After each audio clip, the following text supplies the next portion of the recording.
been a number of studies which have shown that a person who experiences a cluster of life crises runs a 75% or higher risk of becoming sick in the next year or two. The more serious the crises, the more serious will be the illness, unless a person can learn to let crises run off his back like water on a duck. It's not easy, and no matter how phlegmatic we become, there are going to be some life crises that will affect us deeply. People tend not to connect the effect, the accident or illness, with the cause, the crises, because of the time lag. A good friend of mine underwent a serious and protracted business failure. He's an extremely happy, easygoing person. 2 years later, he developed a bleeding ulcer. Now, so much time had elapsed since the business failure, he didn't connect it to events until it was brought to his attention.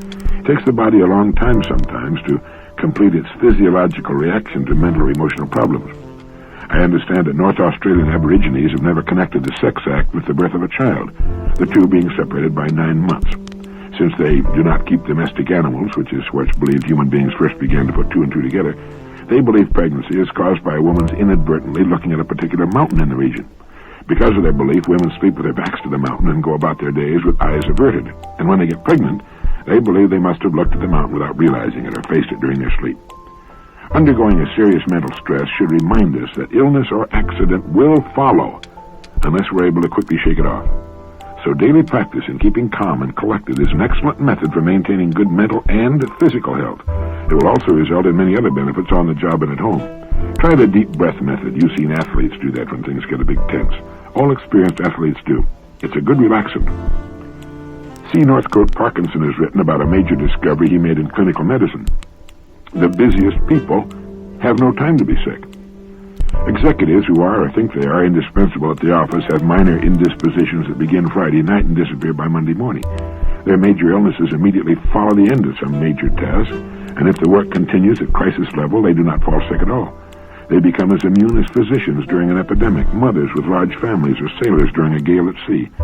This fact would convince us, even if we didn't already suspect, that there's a voluntary element in many an illness. The patient has dropped his subconscious guard and allowed himself to collapse. He wants a rest and can see no other way to get it. The mother of 7 small children was asked, "What would happen if you got sick?" And she replied, "I have no time to be sick." Our bodies operate best, it seems, when there's a great deal to do, when we're challenged, when there's a goal involved. Take these away and apathy and introspection set in. We're turned in upon ourselves, and we can usually find something to be sick about, sick physically or miserable and sick emotionally, and then sick physically. Here's something from my friend Chris Haggerty that I liked. He said, "The goal of most leaders is to cause people to think more of the leader. The goal of the exceptional leader is to cause people to think more of themselves. And that's true whether you're leading a family, a business, an athletic team, or any other group of people. If a person wants to assess his leadership qualifications, here's a good place to begin." Young people are often bothered by their consideration of their value as persons.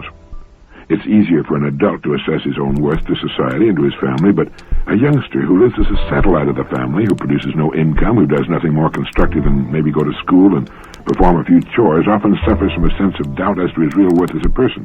And we need to reinforce the fact that he is important to us, and that he can be of considerable importance as he grows older, that he can make a substantial contribution to his world, country, and society, as well as to himself and his own family someday. This applies to daughters, of course, as well as to sons. A good little story to pass along to our kids is the one about the bar of iron. As a bar of iron, it may be worth, let's say, $5.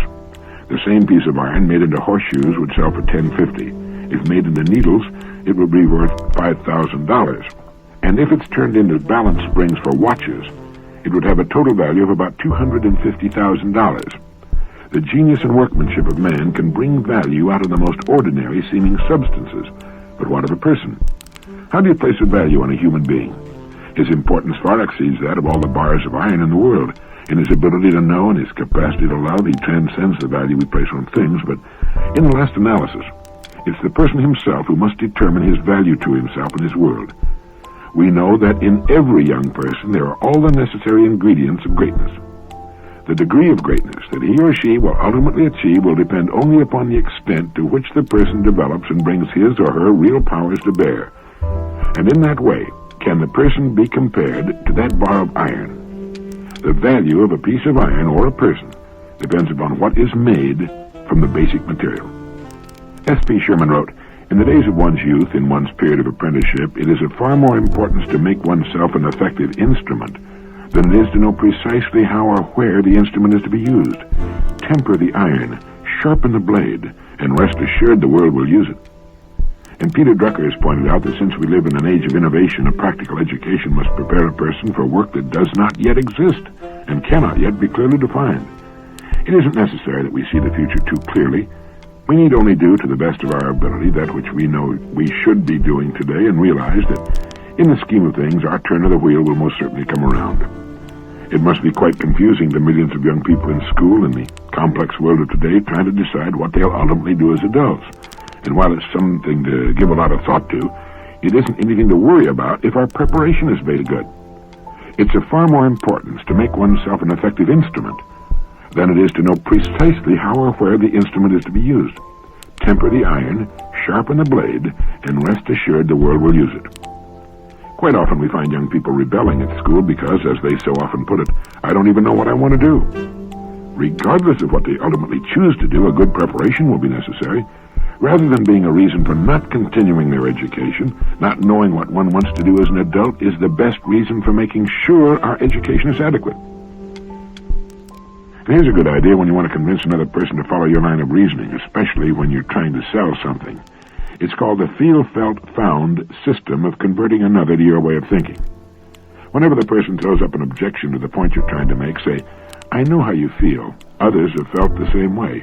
Until they found, and here you replace an objection with a positive benefit. I know how you feel. Now here you're empathizing and getting on the side of the other person. Others have felt the same way.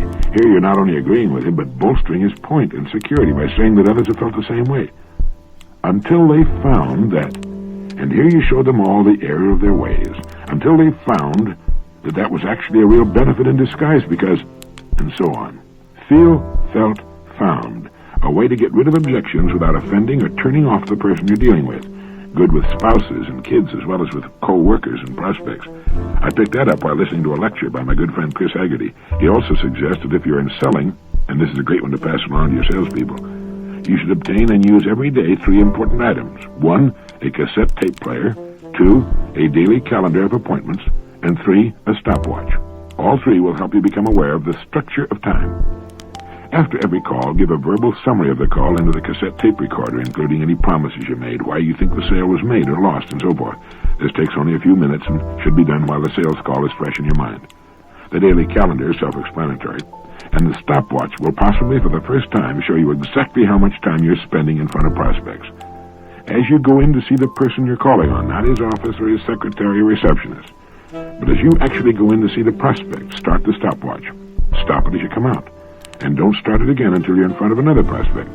At the end of the day, you will have an accurate record of the time you've actually spent practicing your trade or profession. Chances are it'll be less time than you thought, and that you can find ways of increasing it. Some good points on the importance of time control. The only person who can afford to take off time to loaf is the well-organized person. A book that's been a favorite of mine for more years than I care to count is Kenneth Good's excellent book, How to Win What You Want. In it, Mr. Good gives a recipe for winning anything that I think you'll find of value. 1. If you work for anybody else, support your leader eagerly and without question until the time shall come to demonstrate to the advantage of both that you are, at some one point at least, smarter than he is. 2. If you work for yourself, start moving. Moving forward in a straight line. Keep moving forward along that line regardless of obstacles, weighing on its merits each advance as it arises. Don't confuse obstacles and objections. That is to say, don't consider that probable obstacles to finishing anything are possible objections to starting it. That difference in viewpoint may turn the balance between success and failure. There are at least 3 sound reasons for not stopping for anything until it stops you. 1, if the undertaking is never started, all the weary discussion about any obstacles will have been wasted. 2, when the difficulty of doing anything is advanced as an argument against going ahead, a wrong emotional and personal emphasis is likely to arise. 3, human judgment at best finds extraordinary difficulty in telling an obstacle from a blessing. Best and worst are so often the same. Viewed in the perspective of results, some disasters become veritable lifesavers, and some apparent lifesavers prove disastrous. Walter Hunt thought himself a magnificent businessman when he got $400 for an idea it had taken him only 3 hours to perfect. But he had sold out his patent rights to the safety pin. On the other hand, believe it or not, Ripley wanted to be a professional baseball pitcher, had a tryout with the New York Giants, broke his arm, and vastly disappointed, slid back into sports cartooning. His first timid believe it or not eased into the corner of a sporting cartoon the statement that Lindbergh was the 67th man to fly the Atlantic. That elicited thousands of letters, so Ripley, instead of shuttling back and forth from ball games, traveled the world 30,000 miles a year and made more money and had more fun than he would have believed possible before he broke his arm. So go slow in your acceptance of obstacles. Consider instead the worthwhileness of the goal and how to steer the straight line to it. Avoid, of course, as even Napoleon and Nelson would avoid the higher impossibilities, but foresee as Napoleon would foresee, and override after your own best fashion and crush in advance the perpetual crop of dull reflex and reactionary can'ts and won'ts. Stick to the strong probability that every Alp has some way over or under or through or around it. I wonder how many good ideas, even great ideas, have been picked to death by committees or rendered stillborn by the fear of obstacles that could have been overcome one by one. Before you begin anything worthwhile, obstacles will swarm to confront you. If you start counting the obstacles, you'll never stop counting them. Once started, however, you won't stop to count. John W. Gardner has pointed out that the image created by those who live on the fringes of society and by most of their predecessors going back to the 19th century Bohemians has led us to suppose that people of high originality are somehow lawless. But the truly creative man is not an outlaw, but a lawmaker. Every great creative performance since the initial one, he writes, has been in some measure a bringing of order out of chaos. It's a good quotation. Many people seem to believe that the most creative people are strange, neurotic, and eccentric, and live their lives on the outer edges of civilized society. It's not true. The truly creative person does not seek to destroy the existing order. It's the misfit who does that. The creative person simply tries to improve it. He's not a tearer down, he's a builder up. Moreover, the truly creative person tends to be rather conservative in his personal habits, in his dress, and his home. There are exceptions, of course, but for the most part, the most creative people in society would not stand out as being different in a room full of people. What the creative person does do is see things not as they are, but as they could be. He lives in that third language, the language of the hope, of the future, of the imagination. Nor are creative persons found in just a few fields, such as the arts, the theater, advertising, inventing, and so on. They're to be found in every field, every walk of life. Many of them earn their livelihoods through their creativity. Many more are creative just for the fun of it, or perhaps because they couldn't be any other way even if they wanted to. Far more people are genuinely creative than you might suspect. The great thing about using your mind creatively is that this ability improves with age. It's one of the great compensations for growing older. It's great, too, for young people, but every year of experience adds to the fund of possible combinations for new and better ideas. The recent, and to some extent the present, romper room era in the advertising business is really nothing new. Eric Hoffer has pointed out that throughout history, the great creative geniuses and innovators have been quite young, and the graybeards who head various industries today were themselves tremendously creative when they were young and just getting started.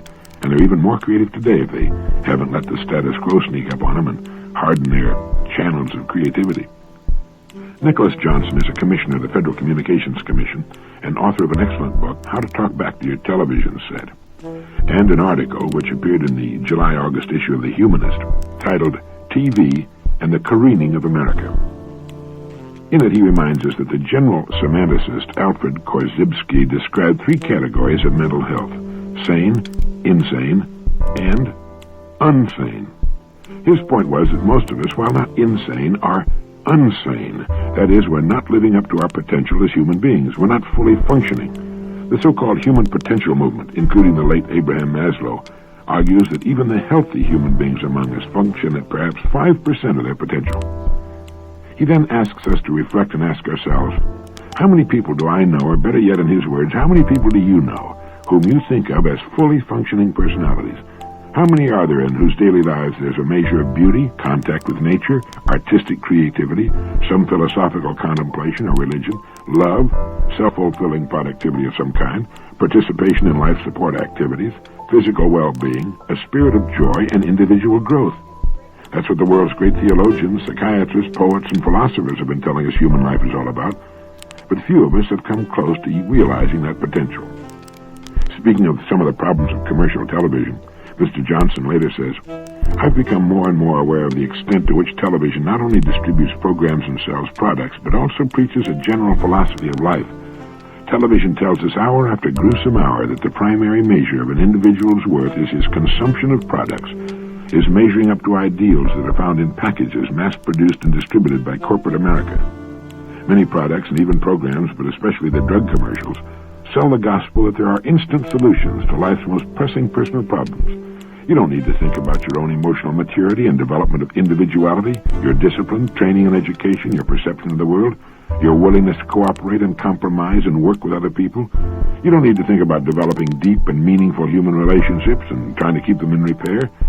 Not only do the programs and commercials explicitly preach materialism, conspicuous consumption, status consciousness, sexploitation, and fantasy worlds of quick, shallow solutions, but even the settings and subliminal messages are commercials for the consumption style of life. Look at the settings. Auto ads push clothes, fashion, and vacations. Furniture wax ads push wall-to-wall carpeting and draperies. Breakfast cereal ads push new stoves and refrigerators. Not surprisingly, the programs do the same. After all, they're paid for by the same guys who pay for the commercials. In fact, he writes, there's a rather intricate corporate interlock of jobs, products, and lifestyle. Once you come into the circle at any point, you take on nearly all of it. And once you're in it, it's very difficult to get a little bit out. The choices you're left are relatively meaningless, like which color and extras do you want with your Chevrolet, Scotch, or Bourbon, how mod your ties will be, and which toothpaste you'll use. It all fits. Corporate white-collar jobs, suburban home, commuting by automobile, eating in restaurants, and the clothes. There's the canned so-called entertainment of radio and television for boredom, bottled alcohol and aspirin for pain, and aerosol cans of deodorant and room freshener to maintain the antiseptic cleanliness of it all. You wear your office, your home, and your car as much as your clothes and deodorant, and from the corporate layers of externals comes your very identity and the smothering of your soul. Mr. Johnson goes on to say, I'd be the first to acknowledge that we are, of course, talking about matters of personal taste. People should be free to choose the life they want. Certainly it ought not to be the business of government to choose lifestyles for its citizens. But two facts remain. First, a wholly disproportionate, if not exclusive, emphasis of television pushing only one point of view. The choice you'll never know is the choice you'll never make.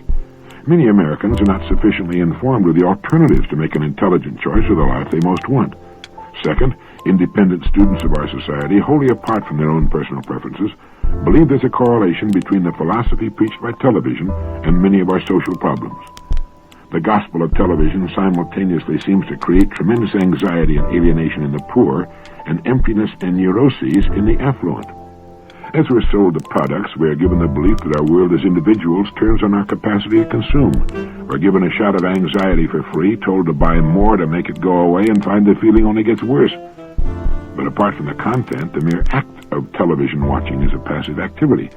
When we turn it on, we turn ourselves off. If it's true that passivity and a sense of powerlessness are among the most dangerous epidemics in our society today, the television set is suspect at the outset regardless of what's programmed on it. Earlier in the article, Commissioner Johnson presents the sobering statistic that the average child will have received more hours of instruction by television by the time he enters first grade than he will later spend in college classrooms earning a BA degree. By the time he's a teenager, he will have spent 15,000 to 20,000 hours with the television set and will have been exposed to 250,000 to 500,000 commercials. It would seem simple common sense to assume that this exposure has its influence. In any event, since hard-headed businessmen are willing to bet $3 billion a year in advertising budgets on the proposition that it is having an effect, they are at least effectively stopped from arguing the contrary. In looking for answers, Commissioner Johnson says, I think television could and should help us understand the alternatives to the conspicuous consumption chemical corporate lifestyle. Not because I'm right, but because there are alternatives. People are entitled to know about them and experience them if they choose.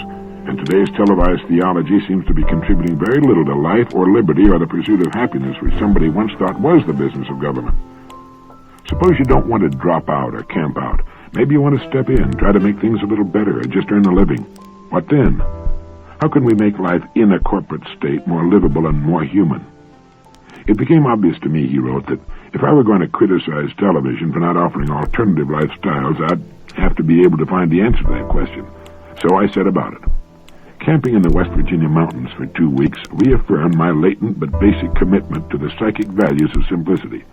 You not only get along with substantially fewer things when camping in the woods, you actually enjoy life more because it's not so cluttered with objects. The experience gave me a way of thinking about simplicity, objects, and natural living that I had not had before. and it impressed upon me for perhaps the first time a sense of the interrelated totality of life support activities.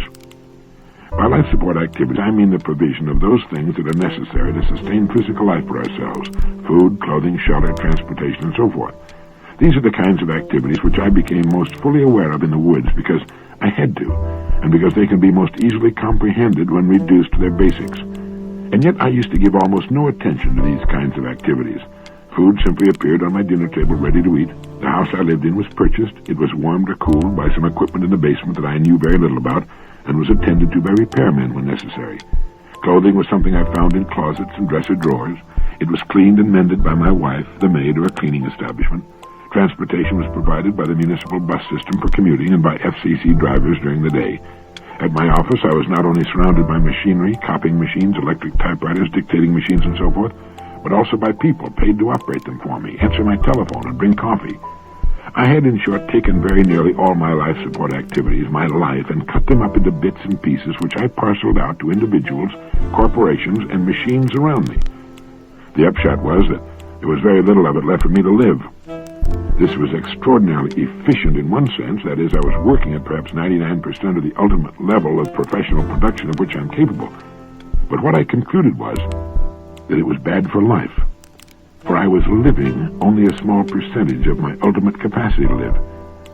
In an industrialized urban environment, it's easy to forget that human life still is, as it was originally, sustained by certain basic functions. I think some participation in the support of your life is essential to a sense of fulfillment. I do not, however, think that you need to do everything for yourself. For one thing, you can't trace everything back to first elements. You can build your own furniture, but are you going to saw your own boards from your own trees? Are you going to insist on making your own nails from your own iron ore?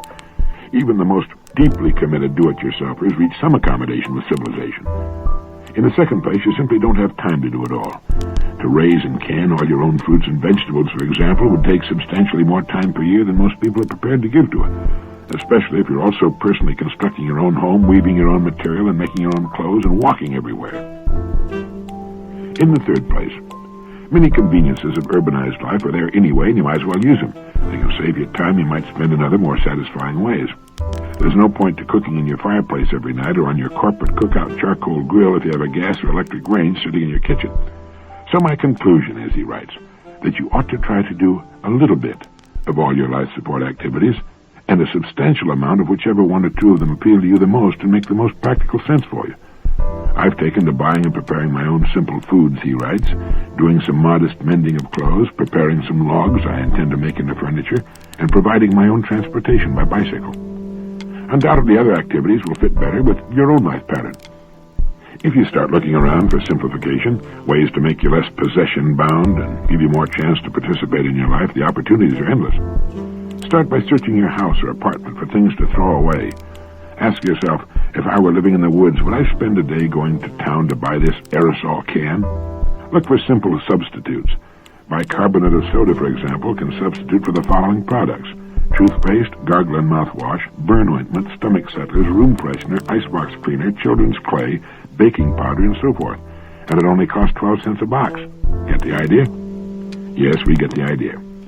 He explains that the point is to find your own soul and kick it and poke it with a stick. See if it's still alive, and then watch which way it moves. Makes sense, doesn't it? In returning to Earth, in trying to find our real selves and to determine what's really important and what isn't, that's exactly what we need to do. We need to find our own souls and kick them and poke them with a stick and see if they're still alive, and then watch which way they move. That's the way to heed Socrates' advice, know thyself. I can recommend that you buy and read Commissioner Johnson's book, How to Talk Back to Your Television Set, and his newer book, How to Talk Back to Your Corporate State, both available in Bantam paperbacks. Commissioner Johnson leaves no doubt in anyone's mind that he's against big business and the big corporation. I don't agree with him on that theme. I don't think big necessarily means bad, and some of our largest corporations are model world citizens and are not in the least interested in conning the consumer. But reading him is important, because it keeps us from assuming that everything is all right. It lets us see the other side of the argument, the side we won't often see watching television. And reading him makes us realize that there's much to living that we're perhaps missing. The tendency is always to join the mob, and it's not the way to life, maturity, and fulfillment. As he points out, the choice you will never know is the choice you'll never make. In his summary and conclusion in the article in The Humanist, he warns, there are many researchers and writers in this country who know far more psychiatry and political science than I do, and they report that we are in serious danger as a people. They predicted the social disintegration we are now experiencing some 10 or 20 years before it happened. The nervous breakdowns and mental illness, the alcoholism and drug addiction, the unwanted illegitimacy and divorce rates, the crime and the violence.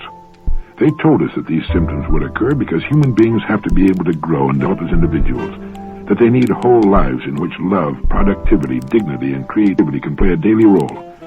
They say if people do not lead full and whole lives, they will not only suffer as individuals, but will make a society that is bad for everyone else. In other words, the quality of life does not just mean getting the smoke out of the air.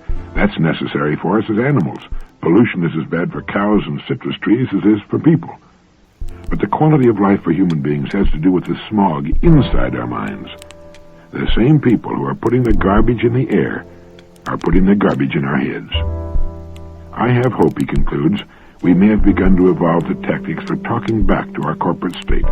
I welcome your interest and support, for we are talking about nothing less precious than your life and mine, and I can add, even more important than that, the lives of our kids. He's right that if people do not lead full and whole lives, they'll get sick, and their sickness will spread to those about them. It can be seen on every side, don't you agree? There are diseases and conditions brought about by malnutrition where the body is concerned. They develop because of a lack of something vital in our diet. The same can be said of our mental and emotional diet. The lack of a vital kind of information can make us sick. As Alfred Korzybski put it, there are three kinds of mental health: sane, insane, and unsane. And each of us needs to determine where he stands with reference to those three conditions. We may not be insane, we may be productive members of society, but still be unsane in that we do not have a well-balanced fund of information on which to make meaningful and positive decisions. And one of the main purposes of this Direct Line program is to make sure we're getting a good balance of information. Let me close Direct Line 3 with that quotation of Emerson's. Our life might be much easier and simpler than we make it. The world might be a happier place than it is. There's no need of struggles and convulsions and despairs or the wringing of the hands and the gnashing of the teeth. We miscreate our own evils. We interfere with nature. He said, there is one direction in which all space is open to us. Each of us has faculties silently inviting him in that direction to endless exertion.